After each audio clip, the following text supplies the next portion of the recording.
English words and usages. നമ്മളിന്ന് പഠിക്കാൻ പോകുന്നത് ഇംഗ്ലീഷ് വാക്കുകളും അവയുടെ സെൻറ്റൻസ് യൂസേജസുമാണ്. വളരെ സിമ്പിളായിട്ടൊരു വാക്കാണ് വോണ്ട്. നിങ്ങൾക്ക് എന്താണ് അർത്ഥം എന്നറിയാം? വേണം.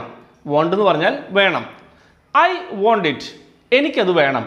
എന്തെങ്കിലും കാര്യം നമുക്ക് വേണം എന്ന് പറയണമെങ്കിൽ U can start with I want. I want it, എനിക്കത് വേണം. അപ്പോൾ ഇറ്റിന് പകരം നമുക്ക് എന്ത് വേണമെങ്കിലും ഇവിടെ സബ്സ്റ്റിറ്റ്യൂട്ട് ചെയ്യാം. I want some more time to complete the work. എനിക്ക് ഈ ജോലി കംപ്ലീറ്റ് ചെയ്യാൻ കുറച്ച് സമയം കൂടെ വേണം. I want some more time to complete the work. That's an example. I don't want it, എനിക്കത് വേണ്ട. നമുക്ക് എന്തെങ്കിലും കാര്യം വേണ്ട എങ്കിൽ ഐ ഡോണ്ട് വാണ്ട് എന്ന് വെച്ച് സ്റ്റാർട്ട് ചെയ്യാം. ഐ ഡോണ്ട് വാണ്ട് ഇറ്റ്, എനിക്കത് വേണ്ട. ഡു യു വാണ്ട് ഇറ്റ്, നിനക്കത് വേണോ? മറ്റുള്ള ഒരാൾക്ക് എന്തെങ്കിലും വേണോ എന്ന് ചോദിക്കാൻ you can start with do you want. Do you want, do you want it, നിനക്കത് വേണോ? Do you want some more time to complete the work, ഈ ജോലി ചെയ്തു തീർക്കാൻ നിനക്ക് കുറച്ച് സമയം കൂടെ വേണോ?